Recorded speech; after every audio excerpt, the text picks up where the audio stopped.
This episode is brought to you by Indeed. When your computer breaks, you don't wait for it to magically start working again. You fix the problem. So why wait to hire the people your company desperately needs? Use Indeed's sponsored jobs to hire top talent fast. And even better, you only pay for results. There's no need to wait. Speed up your hiring with a $75 sponsored job credit at Indeed.com/podcast. Terms and conditions apply. Hey, hotcakes. Welcome to Hot Take. I'm Mariana Yeast Hegler. And I'm Co Bragg. Oh, that's right. You're not Amy. Amy is out this week, but in her place, we have the talented journalist and my friend, Co Bragg. Co, tell folks where you're working and what you're working on these days. Sure thing. So my name is Co, K-O, Co. That's it. I spell it so that y'all don't add any extra letters. Literally, otherwise, I'm Cole, I'm Nicole, and I'm none of those things. What about Cocoa Puff? No, that... Not Cocoa Puff? I'm so sorry. That's at rest. Yeah, so I'm the Race and Place editor at Scalawag, which is a nonprofit outlet that covers the South. We're an abolitionist media. We're reckoning with all things justice. And I am based in New Orleans mainly, but I love Mississippi, obviously, like Mississippi over everything. Mississippi supremacy, which I know that might throw some things into question for some folks who don't know Black Mississippi, but I'll be happy to get into that later. So I'm editing a lot of things. And right now, my main focus is a series called Pop Justice at Scalawag, where we reckon with the intersection of pop culture and the justice system, and how like a lot of the things that we watch on TV and consume completely warp our understanding of all sorts of things, but especially policing. So yeah, that's me. I am so happy to have another Mississippian on this podcast. You have no idea how excited I am. Oh no, I think I have an idea. I think I have an idea though. Okay. I am also just going to note that you've also been published in The Atlantic and Harper's Bazaar and plenty of other fancy places. And I have to tell you that I really loved your piece about how funk music turned you into an environmentalist. I really related to that. Oh, thank you. Yeah, it's one of those pieces that came to be in the aftermath of Hurricane Ida when there was just like a lot of things going on. And I just really was I was really stressed out around the fact that like this level of devastation and like frequency of like having to evacuate or respond to like climate disaster was like our new reality. And I just really I was feeling nostalgic about like a period of time where, I don't know, like our childhood where summers were normal and like it didn't feel like the climate was literally trying to kill us every other day. Yeah, I played a lot of music that my mom used to play growing up, and it kind of clicked like listening to Stevie Wonder and Earth, Wind and Fire and a lot of like that genre of music that like Marvin Gaye, etc., have been talking about protecting the planet. But like the environmentalist movement like is mainly, well, at least in the era that they were in, was like a white hippie tree hugging movement. And so it didn't really give room to a lot of the ways that like Black people were also like, first of all, at the center of a lot of like these crises, but like literally calling for like protecting the planet. And so I just wrote about that basically. And I think we'll put a pin in this, but it's like interesting to me to like look at some of the things that are happening in Atlanta with Cop City. The city is like wanting to build like a cop training facility and like destroy a forest. And like, that's what's getting a lot of white people to care about the issue. But like, it's going to be across the street from a historically Black community. And like, there's going to be people who are like literally affected by an increased police presence and like literal police training facility. And that wasn't enough, but it seems that people care about the trees, which yes, I also care about trees, but I also care about Black people. So it's just been a kind of interesting thing to watch and like something I'm hoping to like deal with at Scalawag. But yeah, it's like these things don't end. Yeah, that's so interesting. So I didn't know that they were calling that Cop City. And I've seen all of this graffiti all over New Orleans about Stop Cop City from NOLA to ATL. And now it's clicking for me. So you and I met about a year ago in New Orleans where I'm living right now and you're still based. And one of the things that we bonded over, as we've already mentioned, is being daughters of the most beautiful and most misunderstood state in the Union, Mississippi. And I think as Black Southern women who live in a city like New Orleans, we kind of have a unique relationship with the word resilience. Ooh, I definitely have some hashtag thoughts. I know you do, but save them for just another couple of minutes because I don't want today's guests to miss them. Amal Ahmed. Yes, I'm so thrilled to be talking to Amal. I literally am such a fan of her work. I stalk her on Twitter, and I just think like she's one of those people that is like always like one of those people that's been ringing the alarm, word to Beyonce, for like years and years and years and years. And now all of a sudden, like, and I'm happy that people are like coming along on this climate journey. And also you got to respect the people that have been like on this beat or like on this like path of movement, etc. And I think like she's definitely one of those people that I'm like, oh, I'm definitely going to keep reading them all because she's been right and is. So yeah. Yeah. With that, I think it's time. Let's talk about climate. Welcome, Amal. We're so glad to have you join us.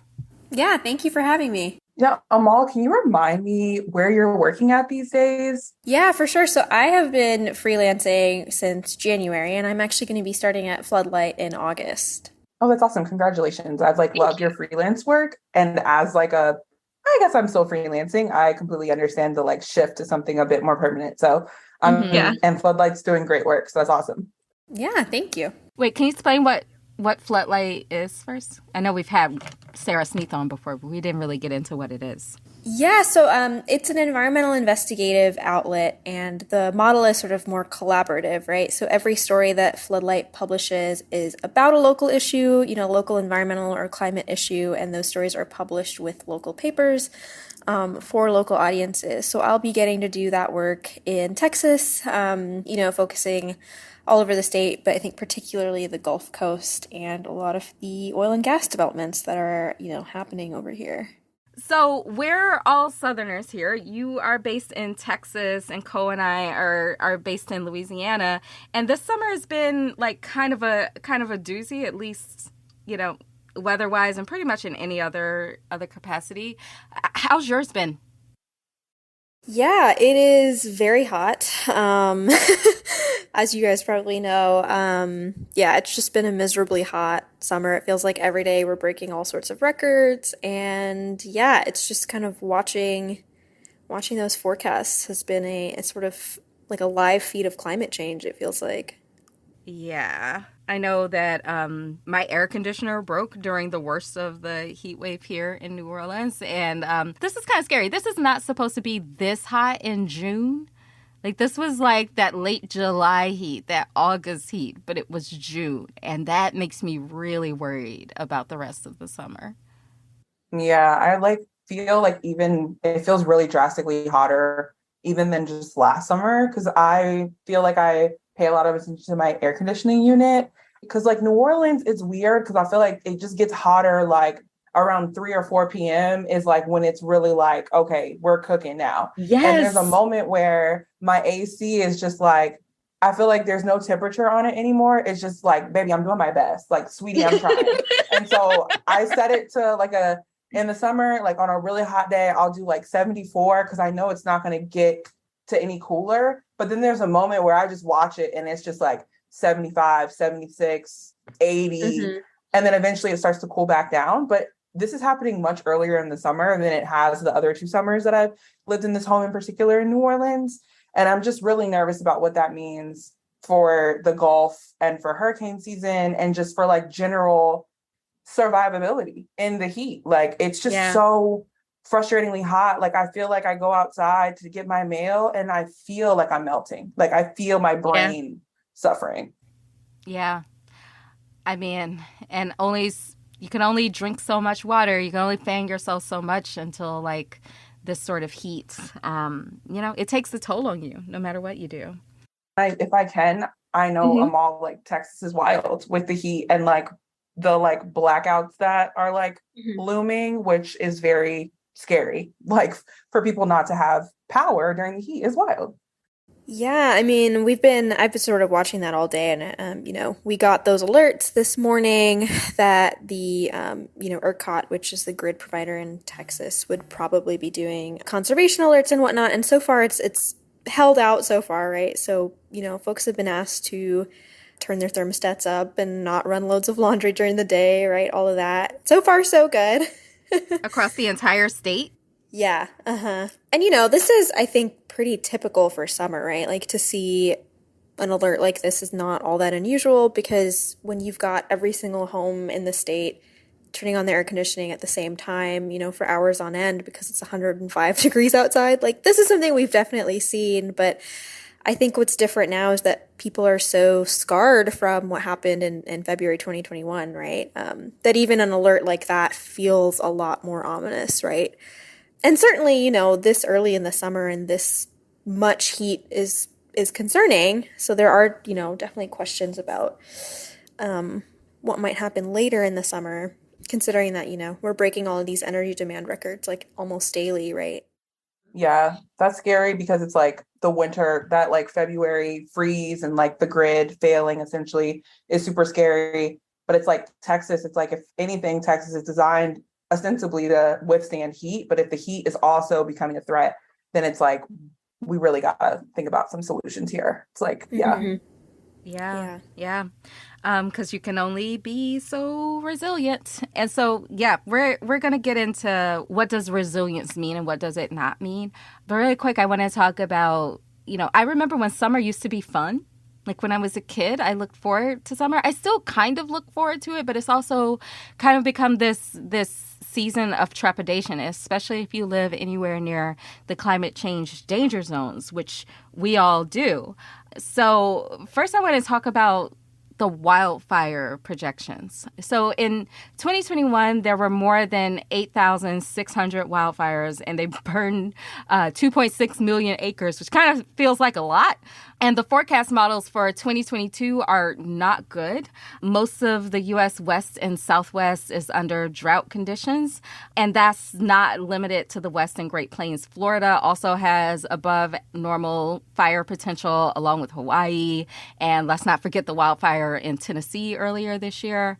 And there's also pretty high fire potential in Alaska. So far, the year-to-date acres burned in the United States is approximately 220% above the 10-year average, and that's with 92% of that having happened in Alaska, which I don't know about y'all, but I haven't really heard much about Alaska and fires. So, yeah, it's going to get a lot worse than what we've already heard about with the New Mexico fires. I heard there's another fire happening right now in Yosemite in California. So, yeah, all of that kind of makes summer a difficult time to look forward to. And that's without even getting into the hurricanes.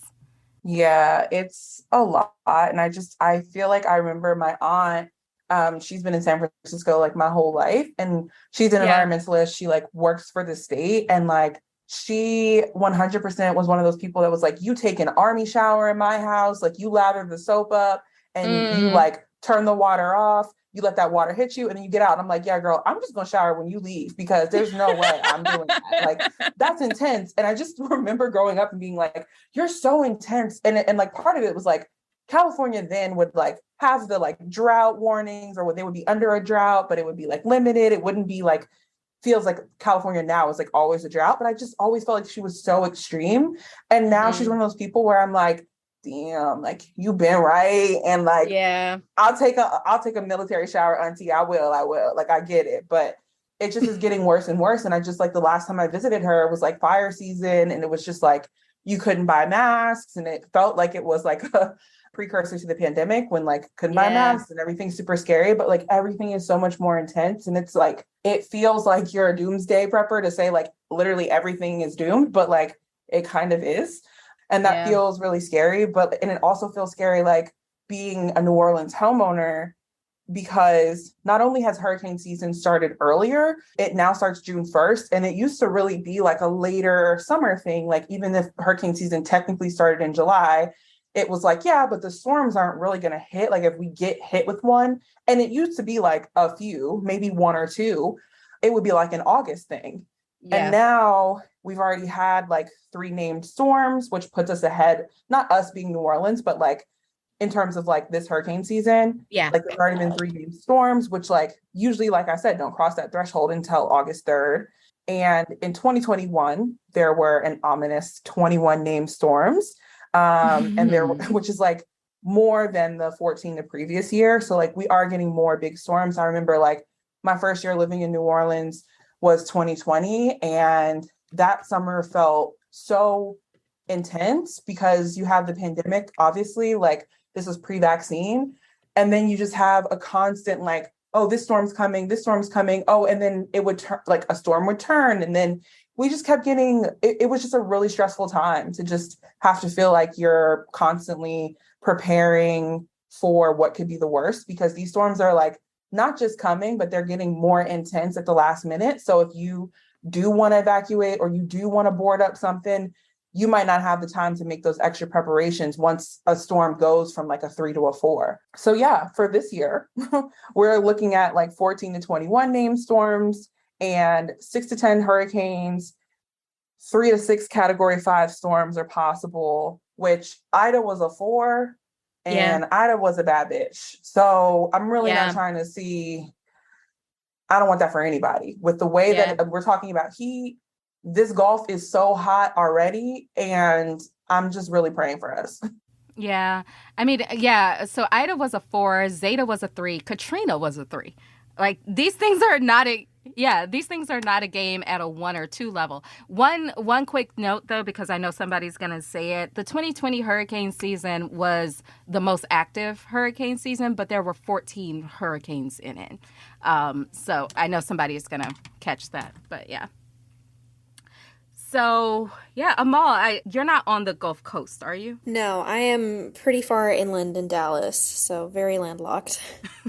But I know you do a lot of reporting on the Gulf Coast for hurricanes. And so how long have you been doing that work? Yeah, that's a good question. I think ever since I really started in journalism, right? Like my first internship was at Texas Monthly the year that Hurricane Harvey hit, right? And so, that was sort of the tail end of my internship, and that involved a lot of like figuring out who we could talk to and compiling like resources and stuff for the big feature that they were going to run on Hurricane Harvey. And then, I did a piece on like the pollution shutdown. So ever since then, right, just like 5 years, 5 years running, it feels like, yeah.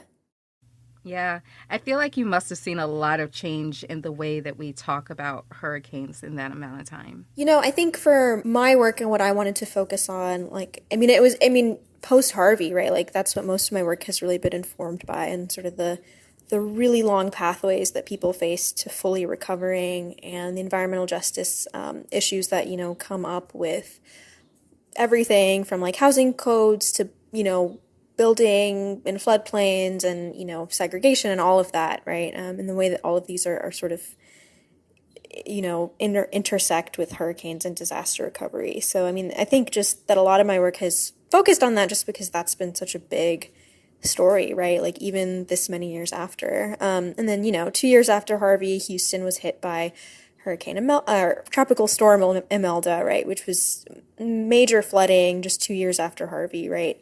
So a lot of the same folks would barely started to sort of dig themselves out of that, back to square one. Yeah, I know you said you've only been, I wouldn't say only, but like you spent the last like 5 years doing this, and 5 years, like in a lifetime isn't that long, but in terms of what I feel like the increasing amount of disasters, hurricanes, etc. in this region, like 5 years is a lot, because I've been in New Orleans for 2, and I feel like I've weathered a lot, and I haven't even been here that long. I feel like 5 years ago is about when we started to see the storms that really scared people and made them take climate change seriously, like Maria and Harvey and Irma. So, yeah, I feel like I've seen the discourse change a lot. I don't really think people paid enough attention to the environmental justice implications of this before those sorts of storms and before work like yours. So, yeah. I think it's changed a lot. Yeah. So since we're all like very disaster prone, living in these amazing, amazing, amazing places, wouldn't trade where I live in the world for the world. But It also means that we have a lot of preparation to do, and we face a reality that I think I don't want to say easier to deny, but that a lot of people have been denying or think that won't affect them in the same way. And I just think that there's a realism on the Gulf Coast in particular, because it is ground zero in so many ways. So I'm super curious, as part of your hot girl summer, because it is hot, what have you been doing to prepare for the disasters that are likely looming, unfortunately? Wait, was that for me or for Mary? It's for you. Let's go with It's you. for any hot girl in a disaster zone. Yeah, I mean, being in Dallas, obviously, hurricanes are not an issue. Like, if we get flooding, it's like street flooding, so it's not super common here. But I mean, this morning, when you see the ERCOT alerts, like I went to the grocery store across the street, I got ice, I got water, right? I texted my dad and was like, "Hey, did you do the same thing, right? Have you got canned food?" Because that's really what a power outage, in the summer is. That's probably the only thing you really can do, right? Aside from trying to figure out where are the nearest cooling shelters, like where can I go if the power goes out, right? Because, as it gets hotter inside your house, it's really dangerous, right? You're at risk of like hypothermia and heat stroke and all of that. So knowing sort of what are the risk factors, what are the signs of heat exhaustion, like those are all really important, right? I think in terms of repairing. But yeah, certainly not a hurricane where you can also, board up your house or something. Like that's, there's not too much you can do, right? Yeah. So as for me, I just recently had to have a whole back and forth with Geico to make sure that my renter's insurance policy is up to date. One of the things that gave me the most anxiety around Ida was that I had been lazy and I hadn't signed up for renter's insurance by then. It turns out they cut off when you can sign up for a policy when they see a disaster coming. So that gave me consternation. So anyway, I took care of that. My power went out just recently for a few hours because, that's New Orleans and that's the thing that happens. And I realized I don't have any flashlights in the house. So I need to fix that. I need to get some more water in the house, just like standard disaster survival supplies I need to get in the house. And I need to put some more thought into my evacuation route because at some point I'm going to have to evacuate. So what about you, Ko, as the homeowner in the group? What have you done? Okay, so I have to make a confession. Okay. So for this hurricane season, I will not be in New Orleans. Mm-hmm. I am renting my house out. This is breaking news, by the way. So this is an exclusive. Haven't really told many people this. So yeah, I'm renting my house out right now. And part of the things that I've been doing is to prep the house is like, when I walked this woman through, I was like, hey, so these are the things that you need to move inside when, not if, but when there is a named storm in the Gulf and it is heading towards us. And I've been doing all these home repairs because I feel like everyone is suddenly like, oh, shoot, like all the things that broke during Ida, like could break more during this next hurricane season. So I've been like bullying my contractor a little bit to be like, so you gonna fix my fence or are you gonna do this? Or do I have to send somebody to come get you? Like, what's going on? So a lot of those things, like, I put off a lot of the repairs until now, honestly, which I know from the hammering in my neighborhood, I'm not alone. There's still a lot of blue tarps in the city, but I've seen less and less. I feel like people are just trying to throw pennies together, do whatever they can to like try to make things as prepared as you can, right? Before the inevitable. And so, yeah, I'm kind of dipping out and I think I should feel guiltier than I do, but I honestly feel like Hurricane Zeta, which was in 2020, it was that category 3 storm. It was going to be a 2, but at the last minute, it escalated to a 3. And I thought I could ride out a 2. And I was by myself with my dog in a new city and the power went out. And I'm scared of the dark on a regular day, y'all. So I just thought, yeah, I don't fool with the dark. I sleep with the TV on. I have always been afraid of the dark. At my big age, yes, I'm about to be 29 and I'm still afraid of the dark. That really stressed me out. And obviously Ida was like very stressful as well. And I just, I'm going to leave and I'll be back. But I'm thinking about obviously like having a home there makes me have to like, I still have preparations to make. I still have to make sure this person who's living in my home is like safe and knows like, this is the route you should take. And these are the things here's the flashlights that are in the bedside table. Here are the candles. And like, it's kind of an interesting perspective to be doing it sort of in this like third party way to make sure that someone else is safe and like I'm away from it. So I'll be curious to see what that distance feels like because the distance when I evacuated after Ida was really like it was difficult in its own way, right? Yeah. But Yeah. I think being completely removed from the state, from the region, is going to be additionally interesting, and I'll probably be documenting / writing about it. But yeah, I'm not dealing with hurricane season directly this year, and I know that doesn't mean that it goes away, that like the dangers go away, but I feel a little bit at peace with knowing that like this year I don't have to like keep gas in my car, like make sure my oil is changed at all times in case I just have to get up and go. So I did that a lot in 2021, driving to my parents' house because I was like, I'm not doing another Zeta. I'm not going to be in the dark. You just reminded me I need to get my oil checked. So thank you for that. Because during Ida, I did not have a car. So I was just like at the mercy of kind souls, including people like Ko, to get out of town in time. And I've decided I will leave for a 2. Once I hear 2, I'm leaving. For folks who don't live in hurricane zones, normally people do not leave for a 1 or a 2. They definitely don't leave for a tropical depression. But what Ida taught us is that today's storms are not yesterday's storms. And they can go from a 2 to a 4 real fast. Like Ida turned into a monster from just like a weird group of clouds in 36 hours. The globe has only gotten hotter since then. So there's so many limits to how resilient you can be in the face of all of this. And that's what we're here to talk about, the many facets of resilience. But first, I want to acknowledge that is a loaded term down here in the Gulf Coast and probably in plenty of other places too. So for y'all, what's the first thing that comes to mind when you hear the word resilience? Amal, let's start with you. Yeah, that's a good question. I think every community sort of defines it differently for themselves, right? So for some folks, that might mean like a physical resilience, like my house is elevated, I have home insurance, like I have all the tools I need so that if the worst case scenario passes, like I know how to bounce back, right? For other folks, it means they've got a community to rely on, right? They've got these networks, like they know who to call, they know who to check on, they know how to get people out of the neighborhood, right? Yeah, so it's interesting, again, because I don't live in a hurricane zone, but having talked to so many people in different parts of the Gulf Coast, like it just seems like everyone's got their sort of own personal definition of that. Mm-hmm.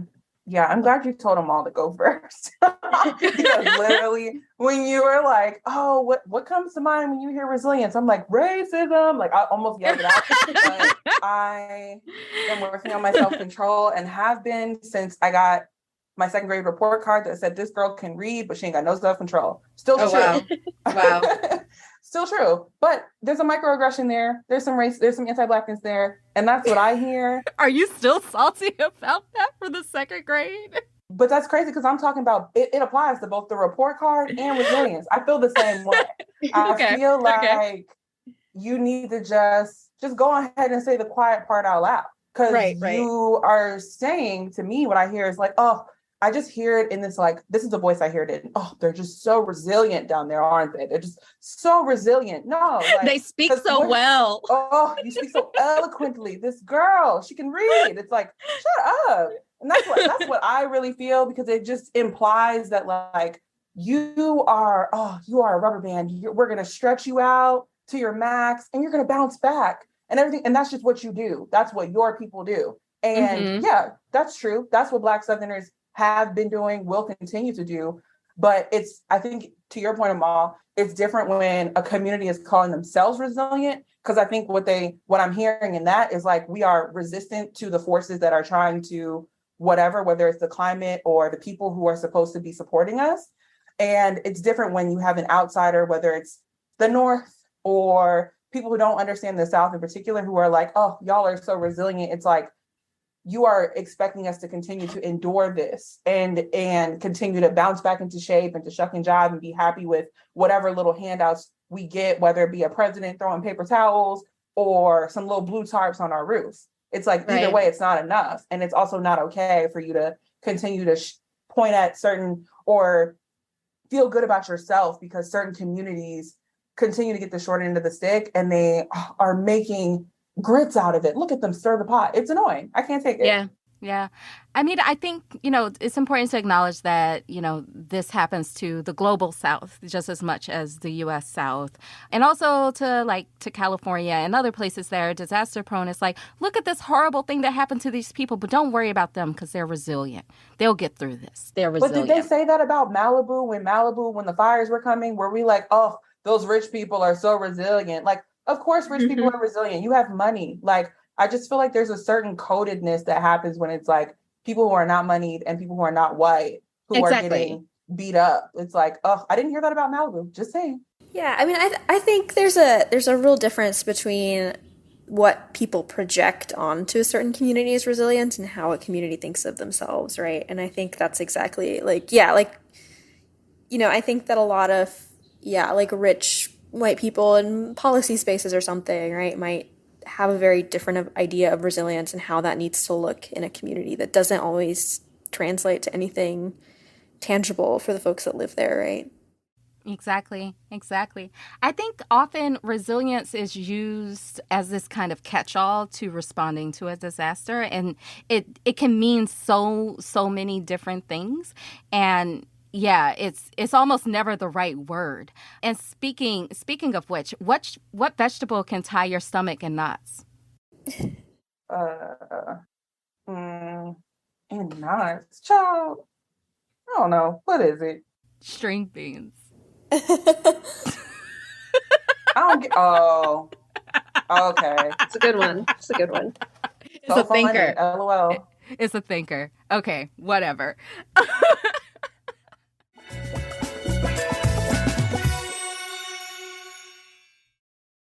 This episode is brought to you by Nespresso and Samra Origins by the Weekend Coffee Collection. Introducing Samra Origins. My collaboration with Nespresso is a connection to my roots, to my mother, Samra. Coffee that hits the right notes. It transports you. Crafted with unique notes and bold, soaring flavors. Experience a taste that moves you. Nespresso and Samra Origins. Discover more at Nespresso.com. My cat Freddie loves to be brushed and cuddled. But stirring up his cat allergens meant sneezing and itchy eyes. Then I found Purina One Live Clear. It's cat food that reduced the major allergen and my suffering in as little as 21 days. Now, we feel closer than ever. If you have issues with cat allergens, you really need to try Purina One Live Clear. Try new Purina One Live Clear today. Purina One, a difference from day one.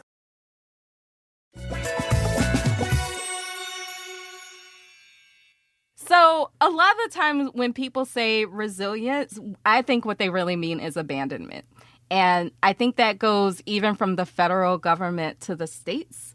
I'm sure that y'all probably know more about this than I do, but this past March, Louisiana just got granted more than $1.7 billion of relief funds for the 2020 hurricane season. While I think people are really glad to get this money, it comes 2 years after the season, and places like Lake Charles got absolutely pummeled by the storms like Laura and Delta, and they didn't escape Ida either. And then they had all these different floods and the pandemic, which people like to act as like it's over. And the Louisiana Coalition, I talked about this on a previous episode, they tried hard to get these funds, and they got all of these convoluted bureaucratic battles, and one of which was specifically thwarted by Rand Paul. So just an extra fuck you to him one more time. Just to remind folks, Lake Charles is 50% Black, and it's already lost a good portion of its population to places like Houston and Dallas. And more than 300 commercial buildings have been condemned since Laura, and many streets in the city's historically Black North Side are still roughshod and covered with potholes, even to this date. Yeah, there's no question there. That's just that's a litany of awful facts. Yeah, that's really frustrating because I think in a lot of people in public memory, 2020 feels like an extremely long time ago. If you think about where you were, when the pandemic first started, that feels like a really long time ago, both in just the feeling of, I think most people are behaving differently in terms of the pandemic. We have vaccines, et cetera. Obviously, yeah. And so just to imagine that months after the pandemic began, there were these storms that completely changed the game for Lake Charles and the surrounding areas. And the folks there have not been able to recover. And they're just now getting funds, which, like, if the funds were just approved, the federal government don't let nothing, they don't have direct deposit. So how are people about to get, you know what I'm saying? Like, let's be serious. They're not getting that money probably for this hurricane season. And if they do, then it's like, there's another season on top of, there's 2 seasons in between. So if this is what the best our government has to do, then yeah, what you're saying about resilience as abandonment, it's like, you better be resilient because we're not coming to save you. And we don't really got no money for you. And when we do, I don't even know how it's really going to help because you've had to piece it together, live in a trailer, live in a tent, move. Like, it's insane. Yeah. I mean, it goes beyond that, too. Like in 2013, every senator and representative from Texas voted against the recovery package for Hurricane Sandy. And then, you know, the East Coast politicians accused the Texas delegation of hypocrisy after they pushed through billions of dollars of aid after Hurricane Harvey. And it's just like this, like, bickering in Washington while people on the ground are, like, suffering. It was giving Ted Cruz when, where did my guy go? Mexico? Yeah, like, give me a break. Yeah. I don't know. And then at the same time, we're declaring more disasters than ever. In 2022 so far, which, mind you, we're in July, we've declared 23 disasters. In 2021, there were 56. 2020, there were 47. Amal, can you explain what exactly it means to declare a disaster and what that's supposed to trigger? Yeah, this kind of reminds me the piece that I wrote for Southerly explaining how disaster declarations and money works, right? The researcher I spoke to said, and this will kind of stick with me, right? She said, I asked her, like, how do we fix this? Like, how do we fix this so that we don't have a 2-year delay between a hurricane hitting and folks getting money? And, the answer is obviously there's not one solution, but she's like, the current way it works is just like death by 1,000 paper cuts, right? Like, everything has to be like just, relitigated in Congress and this and that. And like, it takes forever, right, to get push money through from the federal government all the way to the people that need it most, right? So I think that's the most helpful way to think of this whole process, right? It's just, death by 1,000 paper cuts, because even as a homeowner or renter, you're going to have to fill out all this money just to get approved for any of it to begin with, like to actually see any of it, right? There's just a million forms. And it's really unfortunate that this is the way it works. Yeah, so the way it works is that it doesn't work. Essentially, yeah. I mean, so, the first thing is if you're going to get money from FEMA or through the federal government, there has to be a presidential disaster declaration, right? So what that means is there's a certain threshold at which the federal government steps in because the state government or the local government can't, sufficiently help folks rebuild or, address the infrastructure problems, right? So that involves getting these like pre-assessment surveys, right, and figuring out what the damage is. And once those are in, you can get a disaster declared. And sometimes those are expedited, right? Like when you think of a storm like Ida or something, like nobody's gonna, everyone knows that that's such a huge disaster that like the state of Louisiana cannot fix that themselves, right? So in some cases they are expedited and you get like an immediate disaster declaration, which allows FEMA to start working in that state, right, and to do sort of the immediate aid that's needed. But yeah, that disaster declaration is the only way that a state can get federal funds for more long-term recovery, right? Whether that's rebuilding, homes and infrastructure, or whether that's thinking about long-term mitigation projects, right? So flood control, dams, like roadway improvements, all of that, things that are designed to like reduce risk in the future. That also comes out of a disaster declaration, right? So that money takes even longer to get dispersed, right? So that's a lot of what we're seeing in Houston, if y'all have been following with the state of Texas's decision to distribute these mitigation dollars, right, in a way that was discriminatory. No, I haven't heard about this. Oh, well, I can certainly fill you in on it if I'm very curious. Yeah, so again, this goes back to just how convoluted this process is, right? So for Hurricane Harvey, there's a huge pot of money that Housing and Urban Development had for Texas, right? The state agency, the General Land Office, is the one that distributed that money, right? So they get to decide which projects they're funding through this big pot of money, right, for mitigation projects. The state of Texas gets to design its own application process that local officials apply to, right? So they have projects that they want to build that could be anything from like wastewater treatment plants maybe, or like water infrastructure or flood control. All of these projects, people get to apply to it. And the way that the state of Texas designed their criteria and scoring essentially started giving money to communities that were hardly affected by Harvey at all, right? So the city of Houston, Harris County, right, which is a big urban community, one of the largest urban areas in America. So obviously a lot of folks who could benefit from those projects.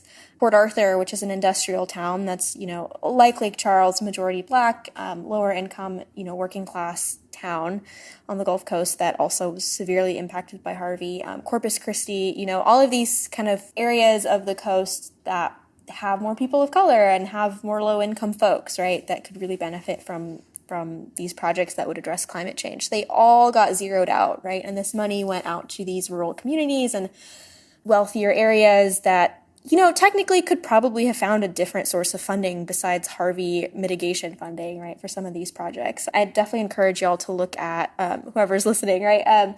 The Houston Chronicle has a lot of really great reporting on this that goes much more in depth than my quick summary here. Yeah, eventually folks in Houston sued the state, and HUD has found that, Texas discriminated in those decisions, and they're going to have to sort of redo a lot of that and figure out how to not discriminate in the second round of funding that they're supposed to open up, right? Are you optimistic? I mean, it's Texas, right? So, well, we do have an election, right? So we do actually this year, the General Land Office Commissioner is up for re-election, so do with that information what you will. I mean, I'm always here for a win. I put win is in quotation marks, y'all. Like a win like that, right? Because it also, there's just an incredible amount of labor. And I just honestly, I don't believe in our courts, but that's another thing for another day. But I just what I'm thinking about is when you have this lack of a cohesive disaster response at the top, at the governmental level, then that means households, individual communities, all these different efforts of these social fabrics that we sew.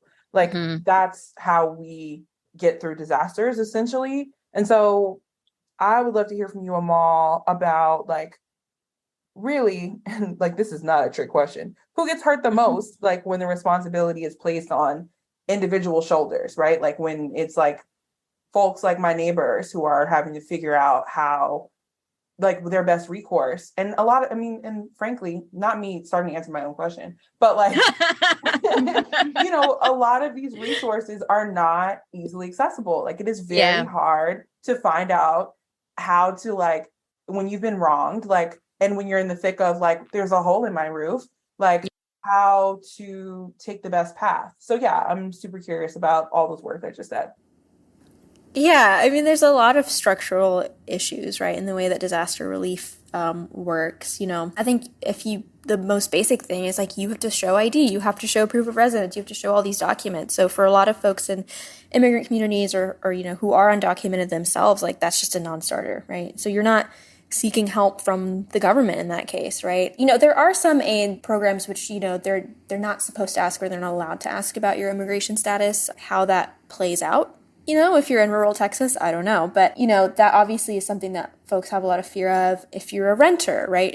If you're a renter, you are just automatically not going to get a lot of the aid. The way that disaster relief works in America is, it helps homeowners.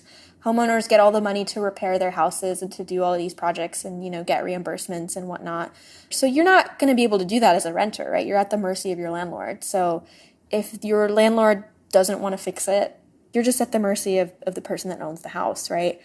And, even for homeowners, when you think of lower income folks, homes that have been, passed down and inherited, and there might be 17 people that technically have a stake in the house. And, it used to be that you needed to prove all of, the ownership and all of that. And FEMA has changed that actually this year so that heirs property owners can actually have an easier time of applying this year.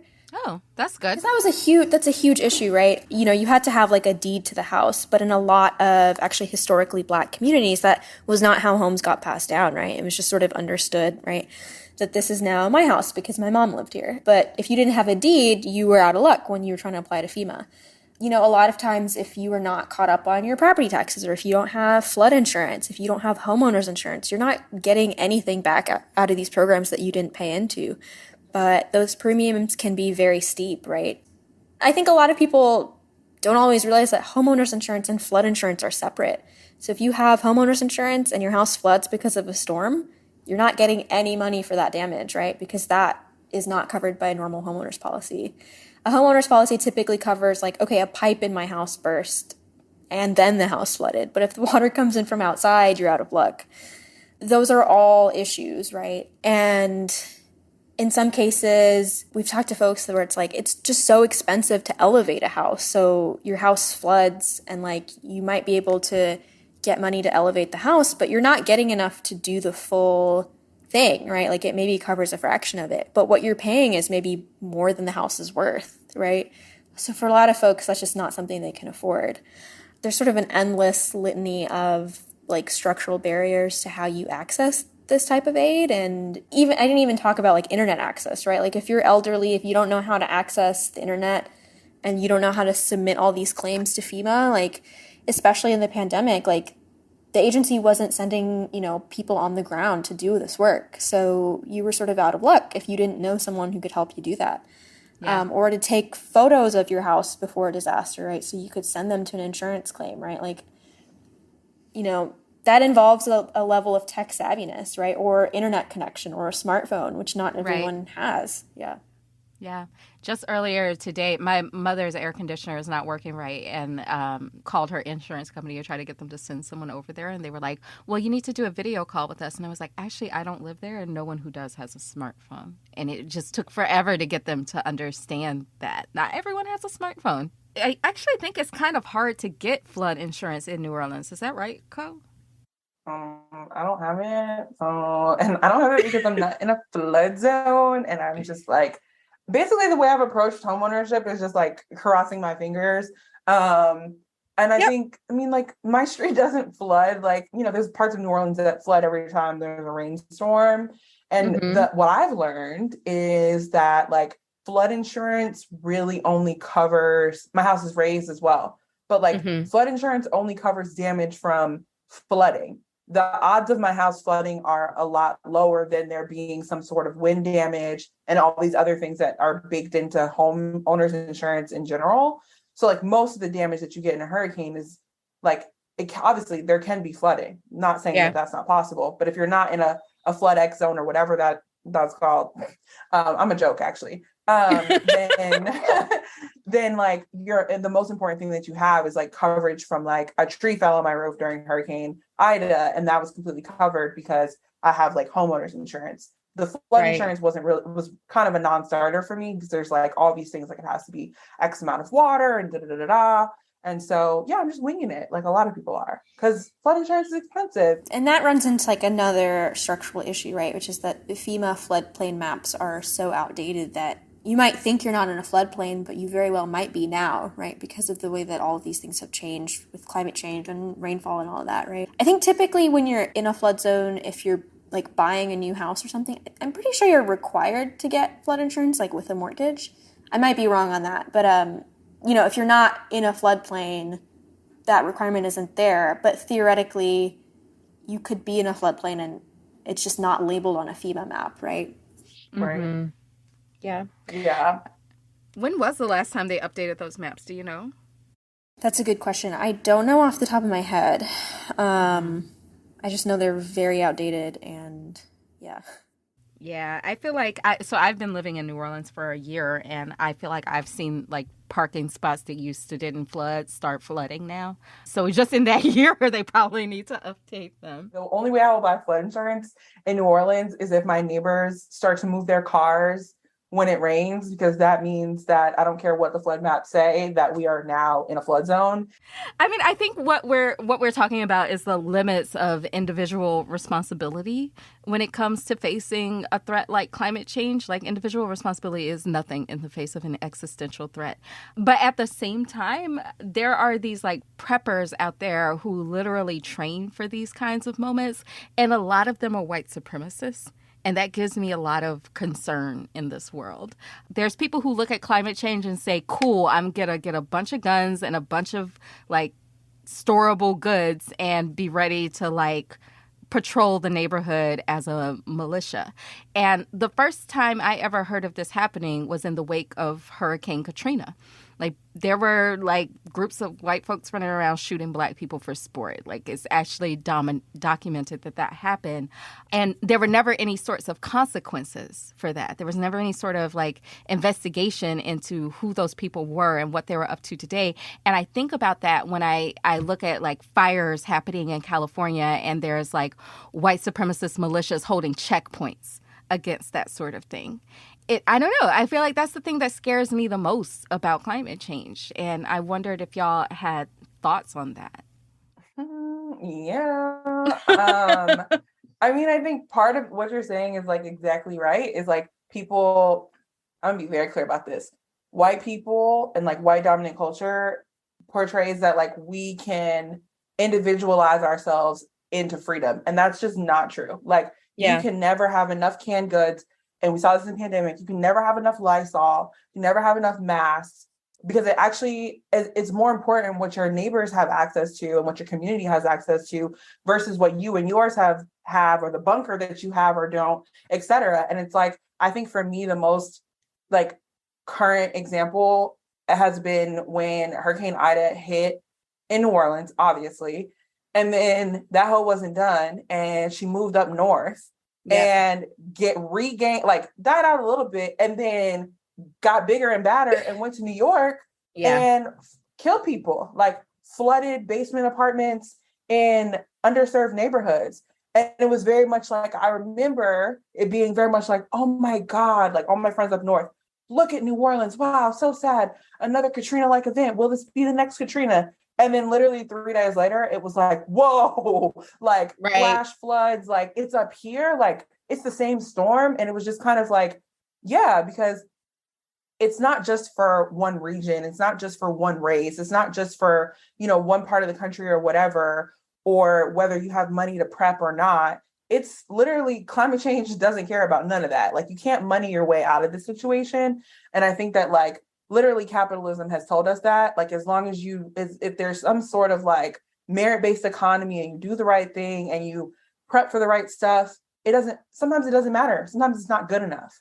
And it's really frustrating that like, there is this layer of like individualism and then lack of accountability, right? When there are these things that happen in the wake of storms, when people get, I don't know. I mean, like, obviously, Katrina, the media was riling people up and like, there was so much violence, and the violence wasn't coming from where people were reporting it was. There were these bands of white men in the suburbs of New Orleans who were like, looters get like, shoot, if you loot, you get shot, or shoot and loot, whatever the little, I don't know. I wasn't there. I'm not, and that's not my judge, but like, it's crazy. It's all interconnected. And as like white supremacy gets more wanton and more violent and more above ground, so to speak, it becomes like very scary, because people get into this place when their communities are harmed, or when you feel like, when there's a climate disaster, like people are extremely stressed and people are trying to protect whatever little bit is theirs. And if that's your mentality, it gets exacerbated. And like, who's most harmed by that? It's literally the same people who are already most harmed by these disasters. Is Black and brown people, because white people think that they can white people their way out of disasters, when we really need to be thinking about community infrastructure. I mean, we could, but did you hear the one about the vegan devil worshiper? Oh, did it like Satan? He sold his soul to Satan. Oh yeah, I knew. Oh, look at me. I knew it was something. I didn't know that's how you said it. I was just kind of going out on a whim. I thought it was Satan or whatever. I don't eat it, so. You've never had Satan? I'm not saying I don't eat it. I don't not like it, but I'm not gonna order it. I see. Okay. One of these days I'll get you a try. It's like the fake duck that they give you at the Thai restaurants. It's actually pretty good.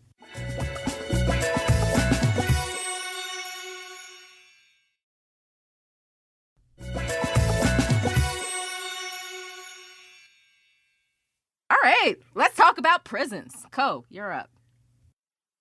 Yeah, and I actually, just dovetails so nicely with what I was just ranting about, in that, like, I think one of the things that really pains me about prisons is just how isolated they are. And I know that that is part of the design of them, right? Like, there's so many things that happen in prisons that the general public does not know about. And even people who have loved ones or family members or community members who are incarcerated, it is extremely difficult and often expensive, right, to like be in touch with them. And even just like the physical design of them, right? Like, you can't just walk up to a prison and go visit. Like, they're so isolated, which means like in disasters, that is also a disaster, because not only are people like physically isolated, et cetera, like, people don't care about prisoners on a sunny day. So when it comes to like a major storm coming through, when I was an editor at Southerly, I edited a piece that was about a Florida jail that was about to get hit with like some toxic wastewater, was about to roll into this town, and the town was like evacuating. But there was a jail with like 800 people. And obviously, like, people in prison and jails, which I don't think enough people understand, have access to the news and to media. So they understand that there is a state of emergency, that there is this like toxic runoff water that is coming for the place that they are like, they cannot leave. And they were obviously like, the guards and the wardens are not disseminating like good information or any, and it's hard for their families to get in contact with them. So obviously that creates more hysteria and misinformation. So yeah, it was like some people got evacuated, but others didn't. And family members didn't know where their family was. And it was just like, there was an expert that talked to the reporter who was just kind of like, there's no requirement for the government to factor in what happens to people who are incarcerated or who are, in control of the state. Like, they are being controlled by the state. Like, they literally don't have to think about them. So like, I think about this often when there's a power outage, like we were talking about earlier, or there's a hurricane. I know that like during Ida, like I think like some of the children who are being incarcerated were moved to like adult facilities and prisons, et cetera. And like, they move people who are in jails in the cities. Often they take them to Angola, which is a prison. All prisons should be destroyed, but Angola first. Angola and Parchman, get them out of here. Yeah, they're literally plantations. They're literally plantations and still are. So like, it's just a whole other thing that happens when you don't have autonomy and you literally don't have a say in your safety. And that's true for like being incarcerated, period. But when it comes down to like a disaster and like, the wardens and the people who work there are working on their evacuation plans, or they're working on how they're going to keep their family safe. And no one is even telling you an update, right? Like, no one's even saying like, if this happens, then we promise to keep you safe in this way. And thinking about the people who make up our prison industrial complex, which is predominantly filled with Black bodies, it's like, it's so frustrating and like infuriating, because it's like, obviously another reason on my list as an abolitionist that like prisons should go, but it's just like, I think people don't even consider it. And that, because it's like, oh, well, we have completely like isolated prisons in this way where it's like, you deserve whatever happens to you when you enter those walls. And so if there's toxic poop water in your jail, oh, well, you should have never went to jail. Like, that's kind of where the discussion ends. And I think our politicians, et cetera, they know that they don't have to do better.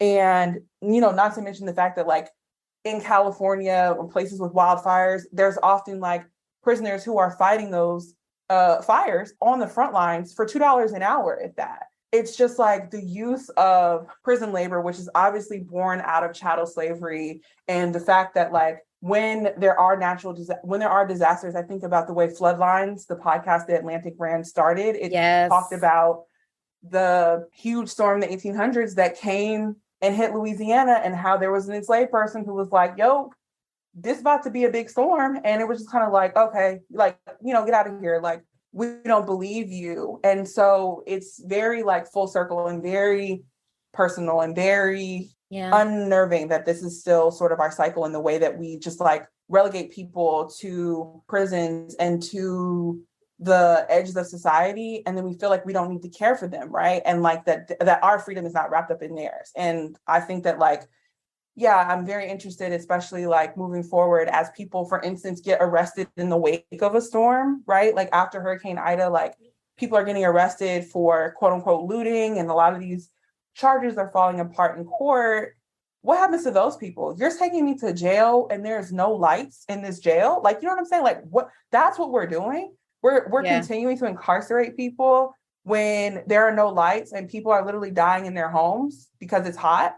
Like, that's where we're at with the police state. It's like, please don't talk to me about protecting the servant, sweetheart. No, I mean, I think Ko hit a lot of what's wrong with the way that we think of prisons and climate change. You know, I remember that during the winter storm here, like, that was another big thing, right? That there were no sort of plans or evacuations or anything like that. As, like, you know, indoor air temperatures were getting to, like, 40 degrees, right? Yeah. I feel like prisons are one of the places where we really get to see the resilience turned into abandonment. But it happens also in ICE facilities and nursing homes. So I know the ICE facilities were also left in those frigid temperatures during the ice storm. And also during the 2020 hurricane season, there were all these stories of ICE facilities where people were just like being contained in horrible conditions. And the thing about ICE is that like they don't have to hold those people. And they can say that if they can't safely hold them, they can release them to other sorts of housing, like with relatives or in hotels or something. Like they are not bound to hold these people. They've not committed any sort of crime. They could just put them in safer conditions, and they just choose not to. And then also there's almost always a scandal with nursing homes after a big disaster because there's never a lot of thought put into evacuating these sorts of places, especially when they're run by the state. And it's like, how can you be resilient when you don't have autonomy over your own body or where you go or where you don't go or when you can evacuate and when you can't? Yeah, and I think, you know, there's a lot of really great reporting on this out of Texas, but like nursing homes and long-term care facilities also don't really have the level of scrutiny that they should from the state. They're sort of separate entities, like when you think of like regulatory stuff, and they're not always required to have like disaster and evacuation plans, or some of them are really out of date and all of that, you know. And I think it's just a very much like out of sight, out of mind kind of thing, right? Like in some of the same ways that we think about prisons, right? Like older folks who maybe don't have family to advocate for them, right? Like I remember in the aftermath of the winter storm, right, like I wasn't able to do a story on this and put enough together on this, but there were so many folks who, you know, either told me about relatives in nursing homes that they're pretty sure wouldn't have died if, you know, the blackouts hadn't happened, right, and the way that they were evacuated was really traumatic. Or, you know, when you look through public testimony that different government agencies took after the storm, you see a lot of that, right, like a lot of people talking about their elderly relatives who, you know, are very vulnerable to these climate extremes to begin with, right? And then there's no really comprehensive plan with, okay, if this happens, how are we going to protect people, right? Yeah. And then you add COVID on top of that, and it's just like a catastrophe. Yeah, pretty horrible. So just one more facet of resilience as abandonment that I think we should talk about is the media. You know, media concentration on the East Coast, I think, means a lot for how Americans view climate change. And like, I wonder how, you know, the world would feel about climate change if our media were concentrated on the West Coast or the Gulf Coast. Right now, approximately 70 million Americans live in news deserts. That's places where there's only one or no local newspaper. 1/3 of American newspapers that existed roughly 2 decades ago will be out of business by 2025, which is like, wow, that's really close. Already some 2,500 daily and weekly newspapers have shuttered since just 2005 when Hurricane Katrina hit. There's fewer than 6,500 left, and every week 2 more disappear, which is pretty concerning. So how different do you think the national discourse on climate change would be if the people bringing us the news had been hit by Caldor Fire or Hurricane Ida? And I'll start with you, Ko, since you're working with a media outlet that's kind of taking the place of some of these local papers that we've lost. Yeah, and this is something that came up at Scalawag. One of the things I was really grateful for, like after, I think I tried to like work immediately after Ida because I was like, oh, that's kind of like what my service can be. I can be online. And I was like at my parents' house in rural Mississippi. Internet is garbage. But then also it just, once I actually like went home to assess the damage to my house, I just kind of was like, I can't focus. So I was able to like take a week off, which is great. But I think like one of the things, because I also freelance on the side, that became very stark, and a lot of us at Scalawag wear multiple hats. So like another one of my friends who lives in New Orleans, she's one of our visual editors, we had these people who were based on the coast who were like blowing our email up, like, where is this and where is that? And like, hey, hope you're doing well. Like, heard the news. And then it was just like, but anyway, girl, like, can you file da da da da? And it seemed like everyone kind of backed off of me once I was like, oh, sorry, I missed your last email. There's a tree on my roof. And like, it's really crazy here. Not sure if you heard about the hurricane and like how devastating it is, still without power, but I'll get back to you. And it's like sent from my iPhone. And they're like, oh my God, we are so sorry. Like, please let us know if you need anything. Lie. Like, and it's just clear, like, y'all don't care about me. Like, y'all only care about like what I'm contracted to do and produce for you.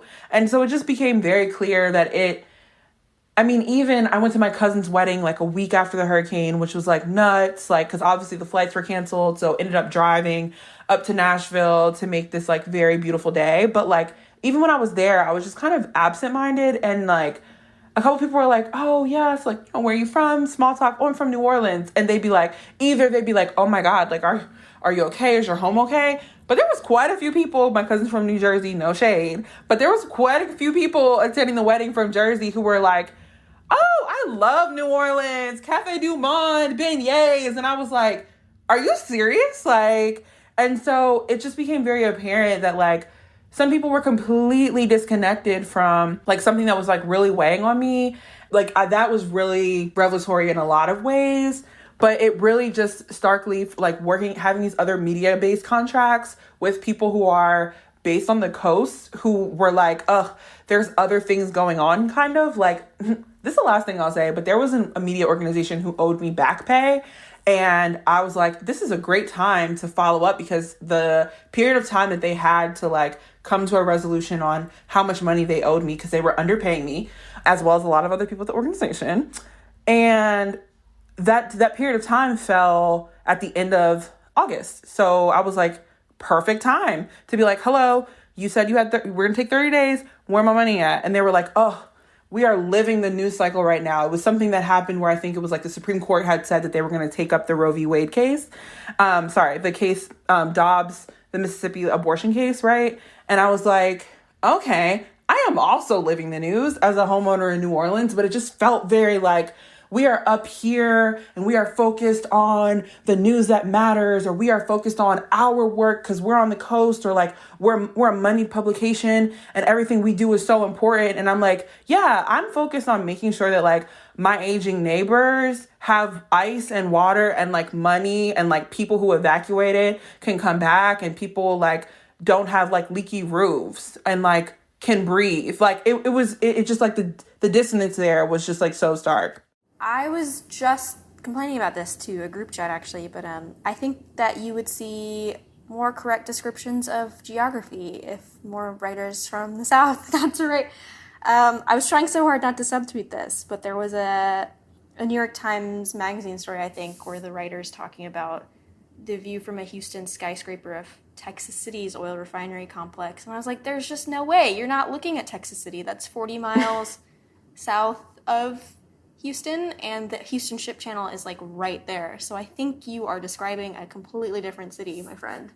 It's small things like that, though, right? It's like you got money to like fly out to Houston and like, on top of, a lot of these pieces, again, like reporting on environmental justice communities takes a lot of time and effort, and being rooted in a place and having folks trust you, right? You can't really just drop in and do that. Yeah. I mean, maybe like very rarely, there are very, few instances where that can work. But I just think that if you're not rooted in a place, if you don't know where to look, if you don't know who to talk to, like you're just not talking to the right people, right? Like at the end of the day, like a lot of the climate coverage that I see from folks not in the South comes across to me as like very pretentious and very sort of, I think there's a lot of people that love writing about places in the South with this like very literary flair or whatever because they think it's like an interesting place and whatever, right? And I'm not interested in that, right? Like if you're spending 200 words describing the tone of someone's voice and their haircut,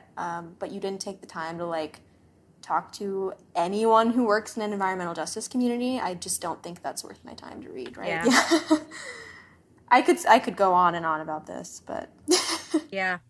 That's super real. Yeah, that's super real. I mean, Mississippi is often described as a landmass, right? They call us like the landmass between Alabama and Louisiana. So Mississippi never gets its credit. But then there's also, I may or may not have made the secret bingo board with some of my friends from Mississippi who were also either like current or former journalists of like a parachuted into the South, specifically into Mississippi, like bingo board. And it's like, for some reason, people just have this obsession with cotton. Like, the story don't have nothing to do with cotton. We are talking about a hurricane, tornado, or a fire. And you stopped at a cotton field and you want to describe its fluff. Baby, please keep me out of it. Yeah.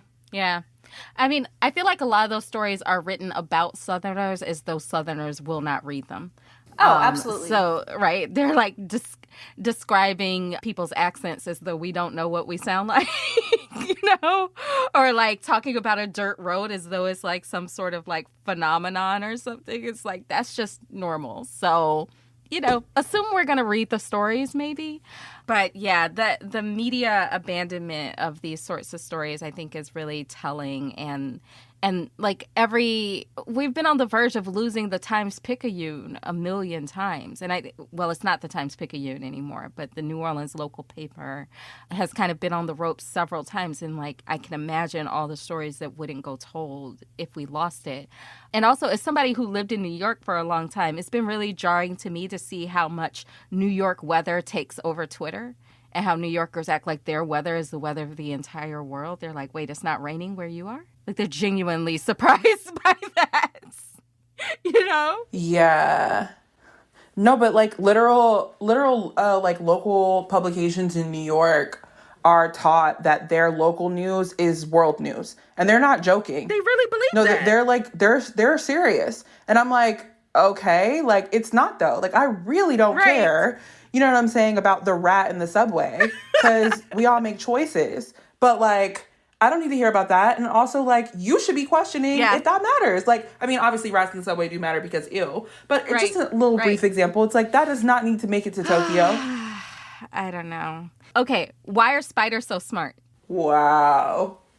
I don't know. Tell us, Mary. Because they can find everything on the web. That was a pity laugh, and I'll take it. Okay. You're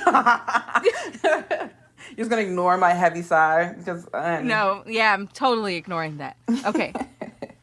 I think, and I hate to be, let me rephrase this. I don't hate to be that person. I am that person who is often just talking about how I'm in my everything is fake era, right? Like people be talking about stuff and I'm like, it's fake. Like, everything is made up. Like, that's what society is. I'm a real joy. Invite me to all your parties. Like, and I can just tell you how we just like subscribe to these rules in society that are made up. And one of the main thoroughfares is capitalism. Like, it's so made up. It's also very real. But like, if you really start to unpack it, it's just BS. Like, it is a house of cards.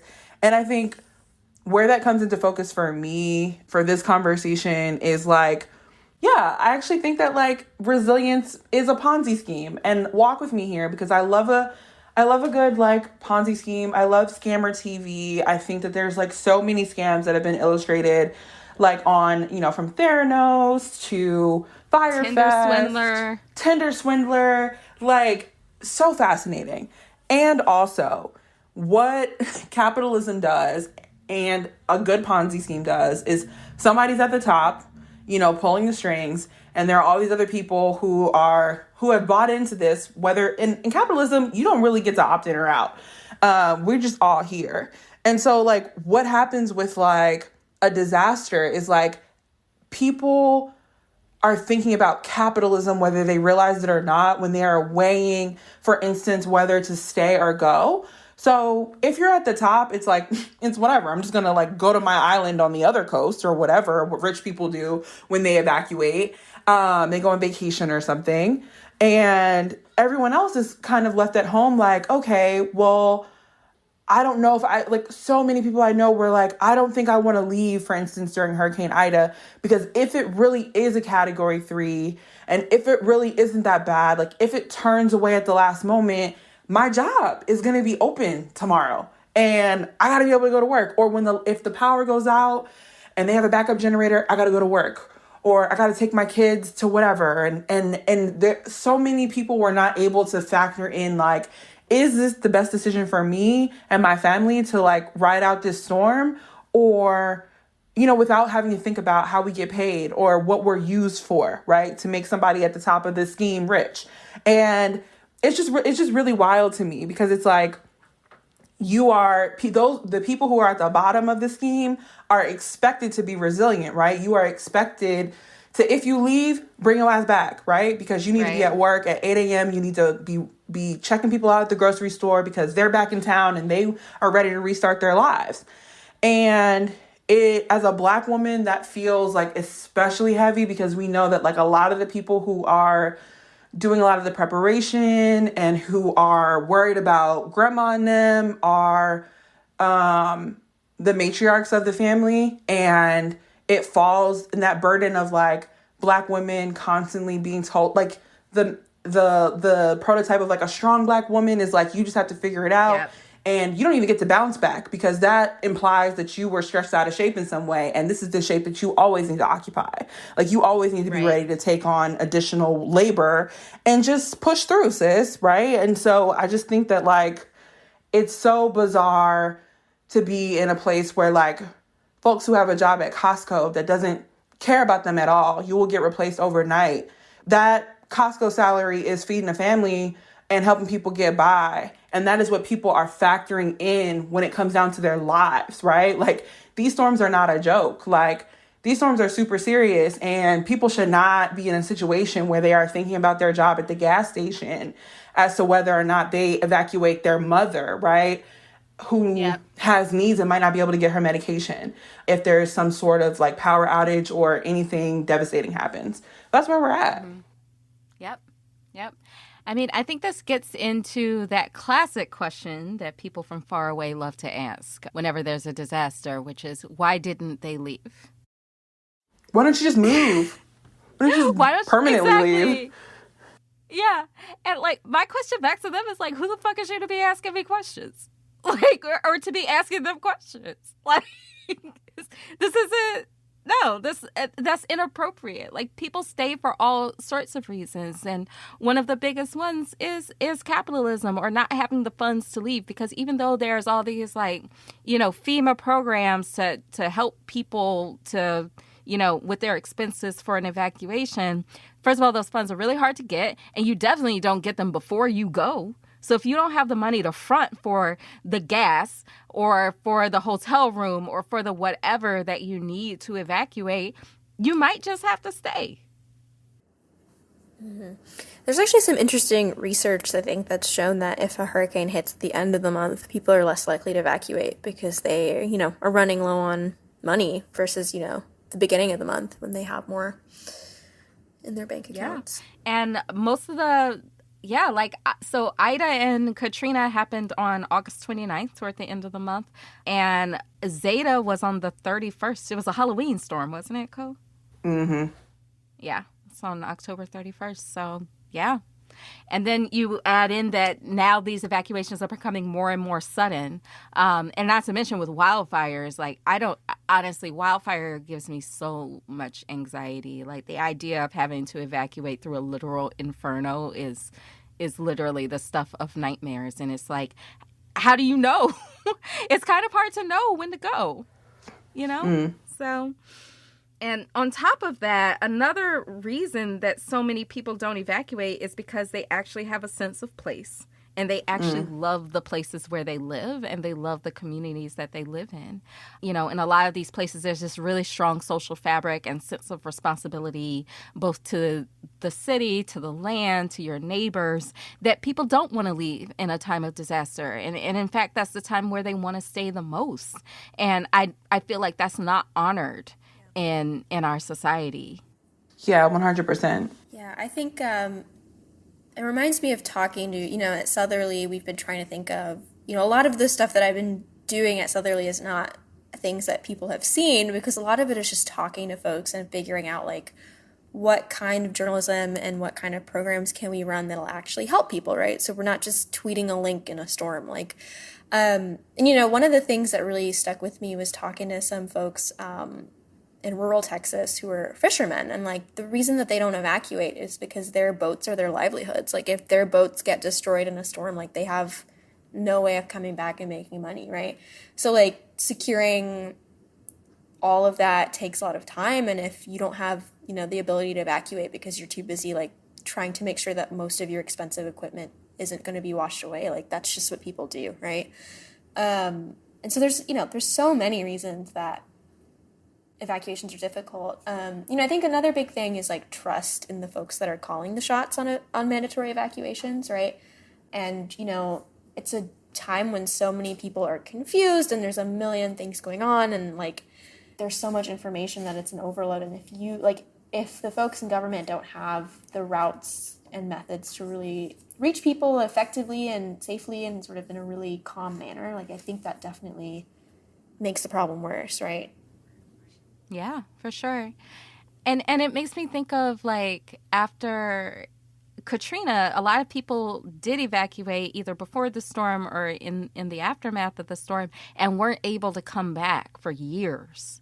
And that created a very real trauma for folks who, like, just don't want to evacuate again because they don't want to be, like, forcibly separated from their home again.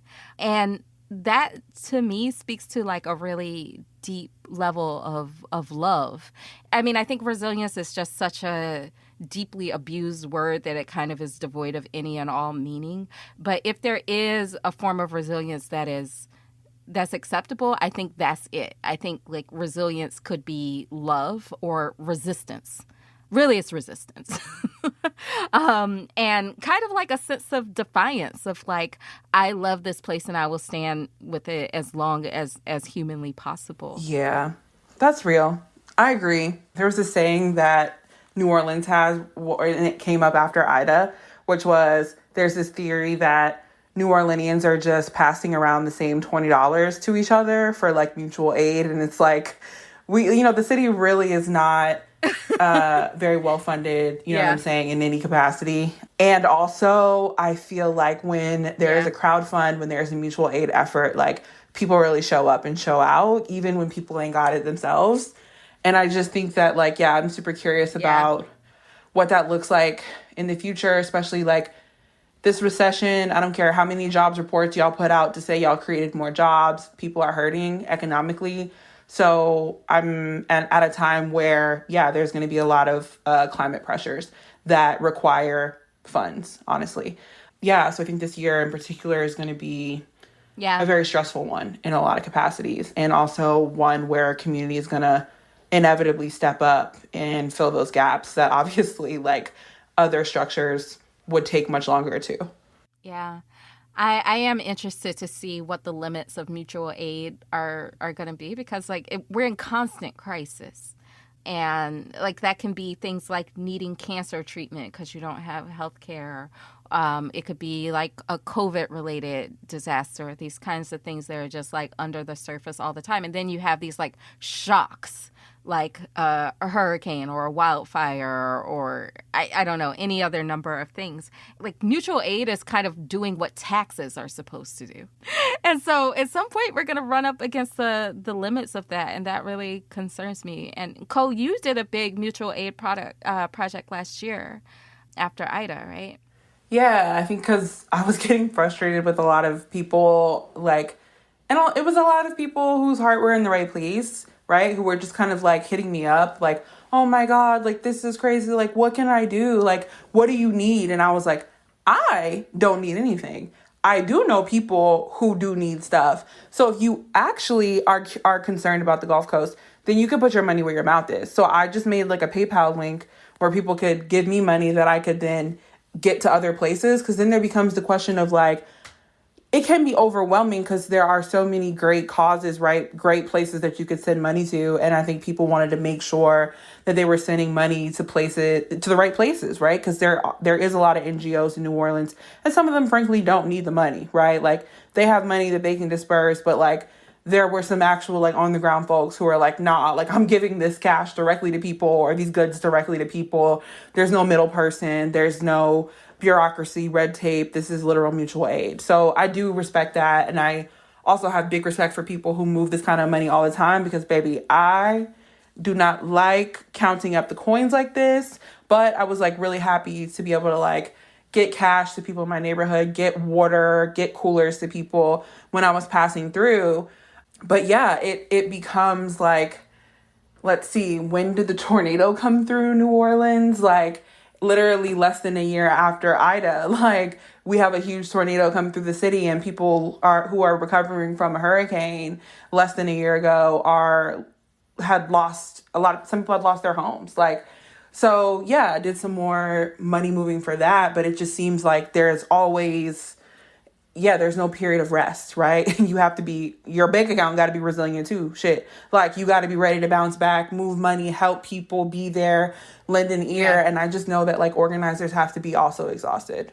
I do believe, I mean, like, I'll say this, like, I really do think that mutual aid is really powerful. And I think that I'm heartened to see like more people in media, like some of the smaller outlets who understand that like part of the power of our power of disseminating information is getting people the tools that they need, including like access to some of these mutual aid platforms, etc. Like, and that can be part of our service. Like we don't always have to hop on a flight, right, to fly into the disaster zone to do like poverty porn.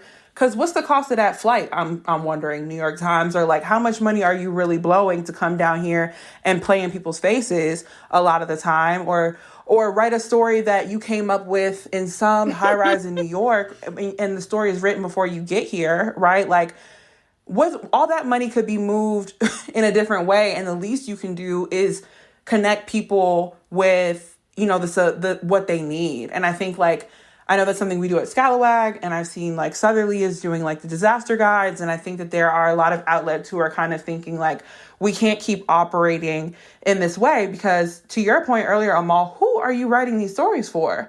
Are you writing these stories for people in New Orleans? Like, I don't need to read a 5,000 word profile about how the sweat was sticking to someone's edges, like as they were in their home that didn't have air conditioning for over a week and the floors were warping. I don't need that. I need to know where the cooling center is and who has money and food for me and my family.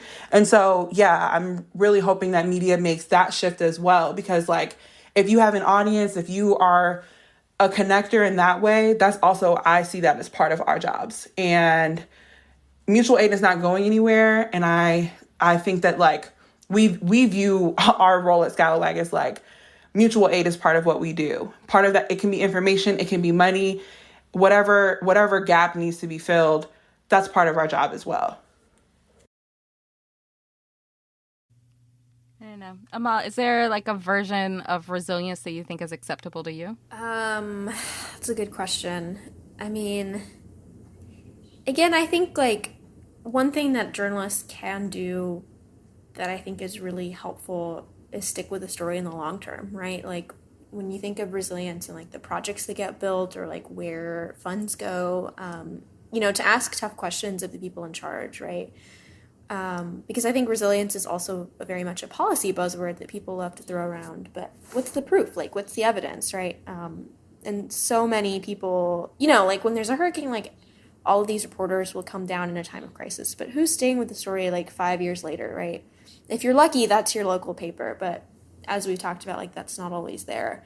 And that's another thing, right? Like training people and giving them the tools to like ask those questions and make their own public records requests and like distribute that information in their own communities, right? Like that's something that Southerly is also looking at, right? As part of a journalism model that like works for communities, right? I don't know if I'm supposed to give away too many of the beans there, but it's, it's a project that's like, it's a project that we've been talking about for, a couple months now, that Lindsay has spearheaded. And I think it's just really emblematic of like the types of things that matter, right? Like Ko saying, like nobody needs that 5,000 word profile. Like that's not really helping anyone. Like, but if you can empower folks to like put the pressure on their local officials by getting this information themselves and teaching them how to do that, I think that would be really cool, right? I think that's something I would love to see more of generally. Mm-hmm.